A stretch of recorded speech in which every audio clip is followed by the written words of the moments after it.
राधे राधे भक्तों, क्या आपने कभी सोचा है कि होली केवल रंगों का त्योहार नहीं बल्कि प्रेम, भक्ति और भगवान के अनंत स्नेह का उत्सव क्यों कहलाता है? क्या आप जानते हैं कि एक बार वृंदावन में ऐसी होली खेली गई थी जिसकी याद आज भी देवता करते हैं? ऐसी होली जिसमें केवल रंग नहीं बरसे बल्कि प्रेम बरसा, भक्ति बरसी और भगवान श्री कृष्ण की कृपा बरसी। आज की इस दिव्य कथा में हम जानेंगे कि कैसे श्री कृष्ण ने पूरे वृंदावन को प्रेम के रंग में रंग दिया और क्यों आज भी होली का पर्व राधा कृष्ण के बिना अधूरा माना जाता है। तो भक्तों, मन को शांत करें, श्री राधे कृष्ण का स्मरण करें और इस अद्भुत होली कथा का आनंद लें। फाल्गुन मास का समय था। वृंदावन की गलियां फूलों की सुगंध से महक रही थीं। यमुना का जल मंद मंद बह रहा था। वृक्षों पर कोयल मधुर स्वर में गा रही थी। पूरा वृंदावन उत्साह से भरा हुआ था क्योंकि होली का पर्व निकट था। गोपियां अपने घरों में रंग तैयार कर रही थीं। कोई गुलाब के फूलों से लाल रंग बना रही थी, कोई टेसू के फूलों से केसरिया रंग। सभी के मन में एक ही उत्सुकता थी, इस बार कान्हा कैसी होली खेलेंगे। उधर नंद भवन में भी तैयारियां चल रही थीं। माता यशोदा स्वयं मिठाइयां बनवा रही थीं। नंद बाबा पूरे गांव में उत्सव की व्यवस्था कर रहे थे, लेकिन सबसे अधिक उत्साहित थे स्वयं नटखट श्रीकृष्ण। एक दिन श्रीकृष्ण अपने सखा सुदामा, श्रीडमा, सुबल और अन्य मित्रों के साथ बैठे थे। कृष्ण मुस्कुराते हुए बोले, सखाओ, इस बार होली कुछ विशेष होनी चाहिए। सभी मित्र उत्सुक हो गए। उन्होंने पूछा, कन्हैया, क्या योजना है? कृष्ण बोले, बरसाना की गोपियां हर बार हमें चुनौती देती हैं। इस बार हम उन्हें प्रेम के ऐसे रंग में रंगेंगे कि वे हमें भूल ही नहीं पाएंगी। सभी सखा हंस पड़े। फिर सबने मिलकर रंग, पिचकारियां और फूलों की व्यवस्था करनी शुरू कर दी। उधर बरसाना में श्री राधा रानी और उनकी सखियां भी होली की तैयारी कर रही थीं। ललिता सखी बोली, राधे, कान्हा इस बार अवश्य कोई नई शरारत करेंगे। विशाखा सखी हंसकर बोली, हमें भी पूरी तैयारी करनी चाहिए। राधा रानी मुस्कुराईं। उन्हें अपने प्रियतम श्रीकृष्ण की हर लीला प्रिय थी।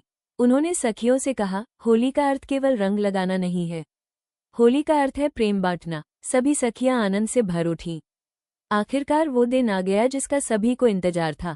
सुबह होते ही वृंदावन में शंखध्वनि गूंज उठी। मंदिरों में घंटियां बजने लगीं।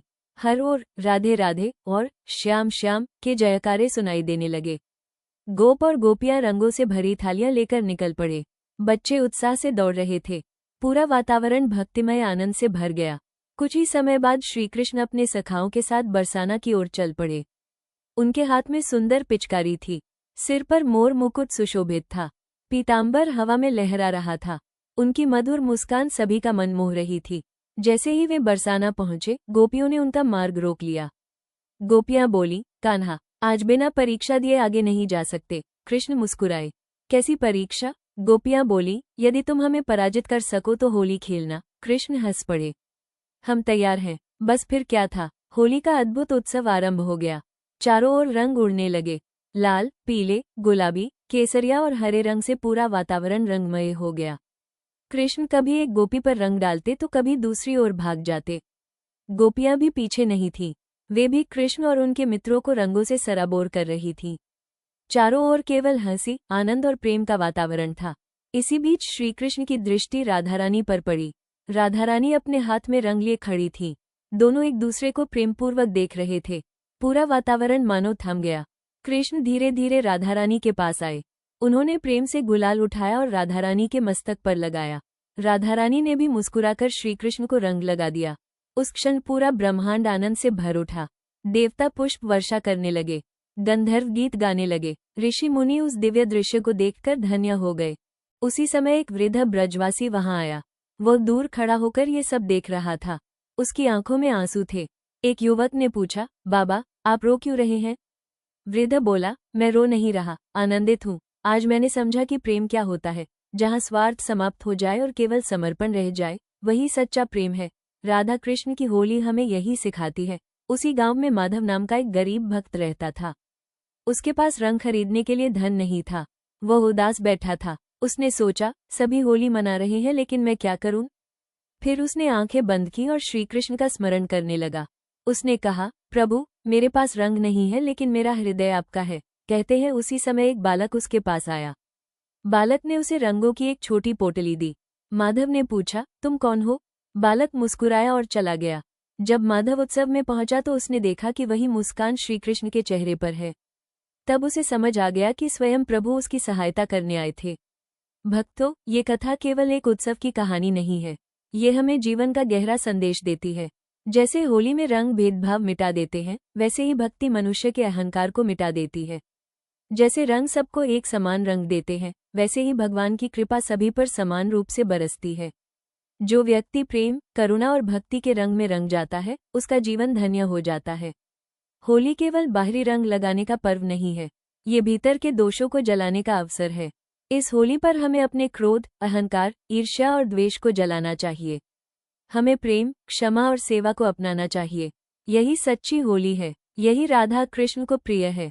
मान्यता है कि उस दिव्य होली के अंत में श्री कृष्ण ने सभी ब्रजवासियों से कहा, जो प्रेम बांटता है वही मेरा सच्चा भक्त है, जो दूसरों को क्षमा करता है वो मुझे प्रिय है, जो हर जीव में मेरा अंश देखता है मैं सदैव उसके साथ रहता हूँ। सभी ब्रजवासियों ने ये संदेश अपने हृदय में धारण कर लिया। सूर्य अस्त होने लगा। वृंदावन की गलियां अब भी रंगों से सजी थीं। यमुना तट पर मंद हवा बह रही थी। राधा कृष्ण के मधुर नाम से पूरा वातावरण गूंज रहा था। भक्त आनंद में मग्न थे। देवता भी उस अद्भुत होली उत्सव को देखकर प्रसन्न थे।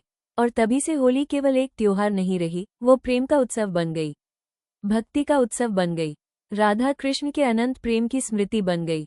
भक्तों, इस होली पर याद रखिए, रंग फीके पड़ सकते हैं, धन समाप्त हो सकता है, संसार बदल सकता है, लेकिन भगवान के प्रति सच्चा प्रेम कभी समाप्त नहीं होता। अपने जीवन को राधा कृष्ण की भक्ति के रंग में रंग दीजिए। यही सबसे सुंदर होली है, यही सबसे बड़ा उत्सव है। अगर आपको श्री राधा कृष्ण की यह दिव्य होली कथा पसंद आई हो तो कमेंट में अवश्य लिखें, राधे राधे। अपने परिवार और अन्य भक्तों के साथ इस कथा को अवश्य साझा करें ताकि अधिक से अधिक लोग भक्ति और प्रेम के रंग में रंग सकें। चैनल पर नए हैं तो सब्सक्राइब करना न भूलें और बेल आइकॉन अवश्य दबाएं ताकि ऐसी ही दिव्य कथाएं और भक्ति से भरपूर प्रसंग आप तक सबसे पहले पहुंचते रहें। जय श्री राधे, जय श्री कृष्ण।